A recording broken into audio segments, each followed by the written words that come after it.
di dusun yang ada di Kabupaten Demak sana, bukan Demak yang di kotanya, tapi masih sekitar 13 kilo ke arah pantai, yang kalau waktu dulu itu bisa dikatakan hampir 1% orang yang mau meneruskan ke perguruan tinggi, dan kurang dari 10% orang yang bisa lulus sampai SMA zaman tahun 90-an, 94, 97. Dan saya termasuk orang yang harus mengatakan bersyukur kepada Allah, diberi hidayah, diberi jalan, dan menganggap bahwa sekolah itu penting. Tanpa saya sekolah, saya tidak mungkin bisa bermuwajahah, bahasa Arabnya, bertemu bertatap muka dengan teman-teman yang ada di depan saya ini. Saya menganggap teman-teman adalah calon pemimpin masa depan semua. Amin ya. Mengapa saya sebut sebagai calon pemimpin? Karena dari sekian puluh orang yang ada di sini, yang ngumpul di depan saya, coba bandingkan dengan teman-teman Anda yang tidak bisa meneruskan sampai ke perguruan tinggi. Ada 50%-nya lebih yang tidak bisa mengenyam ke perguruan tinggi, itu masih banyak. Dan itulah hebatnya media kita, itu nggak menyorot orang yang tidak bisa kuliah itu. Yang disorot adalah kalau ada masalah UN kacau, masalah yang penerimaan mahasiswa baru kacau. Tetapi berapa orang yang tidak bisa mengenyam pendidikan, itu luar biasa, nggak pernah dimediakan. Oleh karena itu kita harus bersyukur ya teman-teman, bahwa saya harus mendeklar di sini, saya bukan seorang ekonom, bukan jurusan bisnis. Saya sejak kecil itu di kampung, kemudian di sekolah yang tidak favorit, di swasta lagi, Madrasah Sanawiyah, kemudian di swasta, Madrasah Aliyah di swasta. Begitu konyolnya saya daftar UMPTN itu nggak pakai pikiran, hanya ingat bahwa tetangga saya atau Mas Om saya itu dia buka bengkel, udah saya daftar teknik mesin, yang penting bisa diterima teknik mesin, ikut UMPTN. Begitu ada pengumuman, saya itu nggak peduli, ada apa ya, nggak berharap banyak. Habis ikut UMPTN zaman dulu ya, kalau sekarang apa, SBMPTN. Ternyata itu kata teman saya di koran itu ada nama saya. Terus wah, saya gimana ya ini, belum ngomong ke orang tua, nanti kalau diterima bayar berapa. Dan waktu itu lebih culun lagi saya itu, karena orang kampung, yang namanya sekarang itu di mana ya? Orang Demak yang di pinggir pesisir saya saja sendiri itu saya nggak tahu sekarang itu di mana gitu kan. Saya akhirnya nekat naik angkot berkali-kali, terus akhirnya kesini untuk registrasi dan sebagainya. Dan alhamdulillah ikut ospek dan sebagainya bisa diterima di sini. Sungguh satu apa ya, menurut saya keajaiban lah. Saya nggak menyangka dan bisa diterima ya, karena saya terbiasa. Salah satu tips, ini belum masuk ke entrepreneur ya, cerita aja dulu. Karena saya terbiasa waktu di Aliyah itu clue-nya adalah suka latihan soal-soal, itu aja. Saya nggak bimbingan Primagama, Neutron, enggak, hanya nyari-nyari buku bekas. Nyari buku bekas yang teman saya itu bimbingan, saya fotokopi. Hanya modelnya itu teman-teman. Dan teman-teman saya yang ikut bimbingan itu alhamdulillah banyak yang tidak diterima. Ya itu pengalaman kecil saya. Dan kalaupun termasuk orang yang tidak berprestasi, itu saya akui juga, saya declare karena memang saya tidak disiapkan untuk ke arah itu, serba keterbatasan. Hidup di kampus juga nyari yang serba gratis. Jadi awal di sini jadi takmir. Mungkin teman-teman yang sudah lama tahu ya, jadi takmir itu kan ngekos gratis, makan ada jatah beras di Masjidul Albab situ, di sebelah situ. Terus kemudian habis itu sekitar 1 tahun pasca itu saya tetap nggak bisa biaya kuliah saya karena untuk nyari beasiswa nggak segampang sekarang. Dulu itu ada jarum, itu pun harus IP-nya tinggi. Wah, untuk mencari IP tinggi harus rajin belajar. Sementara saya sambil kerja waktu itu. Kalau malam jualan itu susu sapi di mana? Di Ungaran itu kan ada kan, di Gintungan kalau nggak salah. Itu saya lakukan supaya bisa tetap survive. Kemudian itu bertahan kurang lebih 1,5 tahun. Terus kemudian saya karena merasa kurang bisa berbakti banyak ke masjid, saya keluar. Saya ikut dengan teman saya yang dari UNES, dari orang yang nggak mampu juga.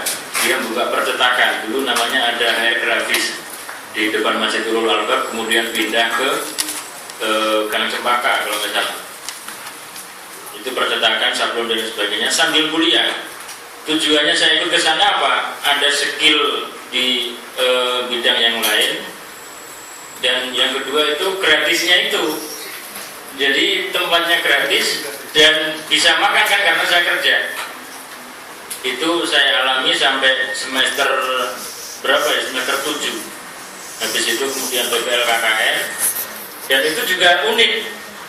Kalau PPL itu orang-orang fokus jadi guru, kan pendidikan kan. Saya di STM 4 PPL itu dari total 100% waktu yang disediakan oleh kampus sekitar berapa bulan Mas? 3 bulanan. Itu hanya 1 bulan full saya ngajar. 2 bulan itu apa? Nyari duit. Caranya apa? Bikin kegiatan workshop, ngundang kepala-kepala SMK se-Semarang dan beberapa perwakilan Jawa Tengah, perguruan tinggi, tempatnya nyari yang gratis. Malah saya itu dapat duit, PPL itu dapat duit karena banyak sponsor yang bantu. Terus tempat workshopnya itu di balai kota nggak bayar. Terus kemudian saya bisa mensubsidi teman-teman saya, traktir lah ibaratnya itu, dan saya nggak bayar lagi. Itu sampai kemudian saya terkait dengan nilai PPL itu kan minimal B, kalau rajin A. Saya itu mau divonis B karena memang ya terus terang saya jarang ngajar gitu kan, sering keluar nyari pembicara-pembicara. Ketika mau dikasih nilai B saya nggak terima. Saya ngadu ke kepala sekolah, oleh kepala sekolahnya minta diganti A, langsung saya dapat A. Jadi guru yang dari sekolahan itu itu kalah sama kebijakan kepala sekolah. Terus kemudian saya diganti A. Begitu juga KKN. KKN juga seperti itu. Bahkan lebih spektakuler, dalam waktu 40 hari yang disediakan oleh kampus UNES, saya bisa membantu sama teman-teman, ada 6 orang, 2 Nasrani, 4 itu Muslim, membantu desa yang serba tertinggal di daerah Pati yang ada di Tambarono yang paling atas sana, untuk merubah jalan desa dari yang awalnya itu padas yang keras menjadi aspal sepanjang 7 kilo, sekarang menjadi sekitar 10 kilo pasca saya tinggalkan itu. Makadam di Slender atau di Wales, kemudian menjadi itu dan kemudian diresmikan oleh rektor. Jadi dan dapat untung lagi karena banyak sponsor dan saya nggak keluarkan biaya karena masing-masing RT itu punya kas di masing-masing RT. Cuma mereka nggak tahu gimana ya merubah jalan yang serba sulit ini menjadi bisa bagus. Jadi ada insting kayak gitu, nggak sadar. Tetapi mau tahu nggak kuncinya apa itu? kuncinya itu masuk di BMI, itu saya lakukan. Benar, itu nggak pernah diajarkan di kuliah teknik mesin, itu nggak ada. Cara bisnis sejak awal itu nggak ada. Adanya itu teori mekanika teknik, teori matematika teknik dan lain sebagainya, gambar, pokoknya arahnya ke sana. Tapi mengapa itu bisa dilakukan? Itu adanya di PMI, teman-teman. Dan itu diantaranya misalnya manajemen organisasi, mekanisme lobbying, kemudian tata cara untuk debat dan lain sebagainya. Itu semua yang bisa melakukan kayak gitu ketika saya baik di PPL atau PKN atau di KKN, kebetulan saya selalu koordinator. Itu karena saya terbiasa waktu sejak awal itu suka menghadiri forum-forum gini. Dan alhamdulillah itu berefek, bisa membantu saya. Pasca saya lulus, kebetulan saya dari teknik dan memang agak sulit. Teknik itu kalau nggak fokus, itu kuliah bisa lulus 4 tahun itu hebat. Atau 4,5 tahun. Kebanyakan dari angkatan saya aja, itu yang lulus 4,5 tahun itu cuma 2 orang. Yang 5 tahun, ini mungkin ada saksi yang di sini ada. Itu 10 orangan, di atas itu rata-rata 11 semester, bukan tahun ya, 11 semester, 12 semester dan ke sana. Mungkin sekarang beda ya. Alamnya saat itu tuh seperti itu, masih sulit. Dan saya begitu selesai, harapan saya ingin punya bengkel sendiri itu nggak tercapai, teman-teman. Saya putus asa. 2 menit lagi ya. Putus asa. Karena begitu saya melamar di Daihatsu sebagai teknisi bengkel, oleh bagian koordinator bengkel saya disamain dengan lulusan STM. Karena di sana itu standar orang di bengkel sebenarnya nggak butuh otaknya, tetapi butuh keterampilan dan skill yang bisa memberikan solusi kalau ada masalah oli, ya solusinya ini, masalah itu sudah ada bukunya. Jadi gajinya itu S1 sama lulusan STM itu disamain. Akhirnya saya keluar, wah kalau kayak gini ngapain saya capek-capek 5 tahun kuliah, gitu kan. Saya terus keluar, terus kemudian nyari diferensiasi yang lain. Ketemunya ya pakai rumusnya PMI tadi, yaitu nyari pekerjaan yang di situ menggunakan nalar, menggunakan otak, menggunakan pikiran sebagai dasar penggajian, sebagai dasar untuk menghargai lulusan kita. Akhirnya kemudian saya pergi hijrah dari Semarang ke Jakarta karena saya nggak punya teman sama sekali di Jakarta. Pokoknya itu panjang ceritanya. Begitu sampai Jakarta saya mulai dari nol lagi. Dari nol karena nggak punya teman, nggak punya saudara, kecuali di partai politik ya itu banyak. Tapi yang di bidang bisnis itu nggak ada.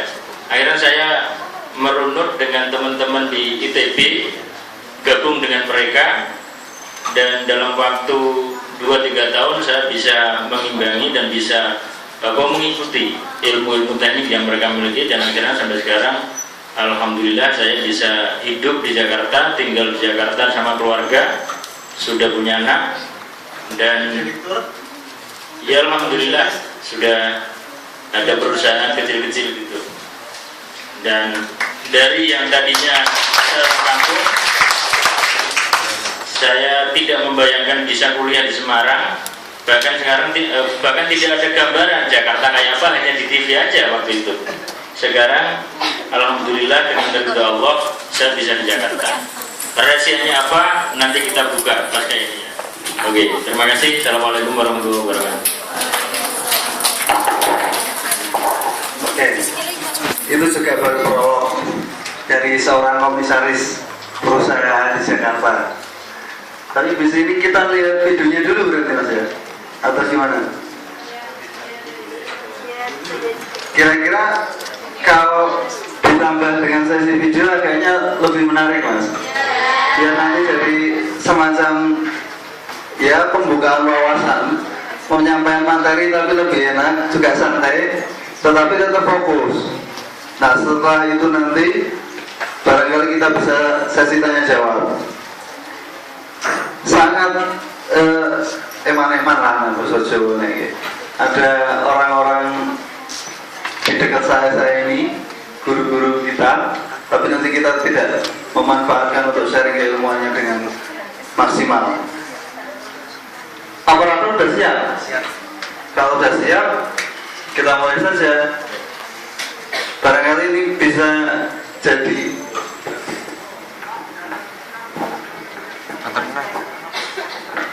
iya teman-teman, ini sebenarnya saya punya video banyak di antara tokoh-tokoh di off dulu.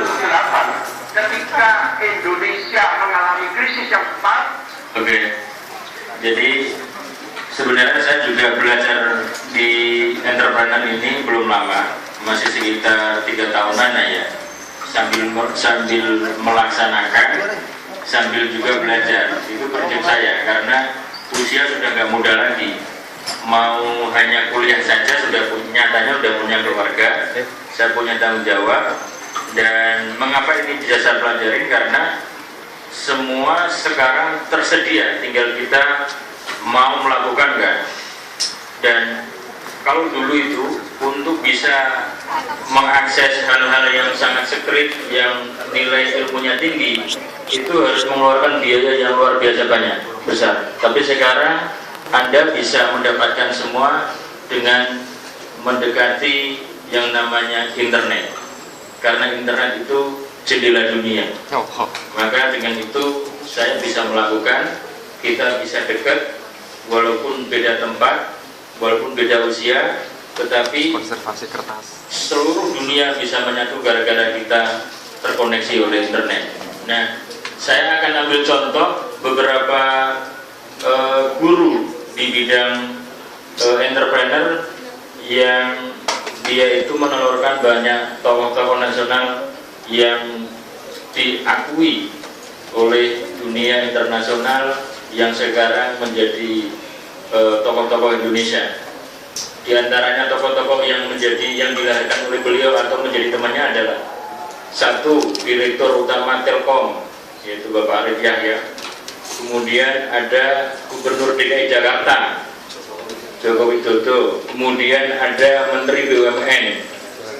Kemudian ada hampir seluruh BUMN sekarang itu yang training beliau.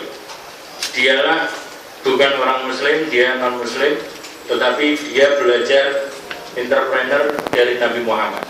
Dialah Hermawan Kertajaya. Kita dengarkan ya. Oke. Pak Dahlan Iskan sebetulnya punya sejarah panjang dengan Makros Conference ini. Bukan cuma jadi ketua Dewan Juri tahun ini dan bukan cuma Marketer of the Year tahun lalu, tapi tahun 1998 ketika Indonesia mengalami krisis yang paling hebat di Asia.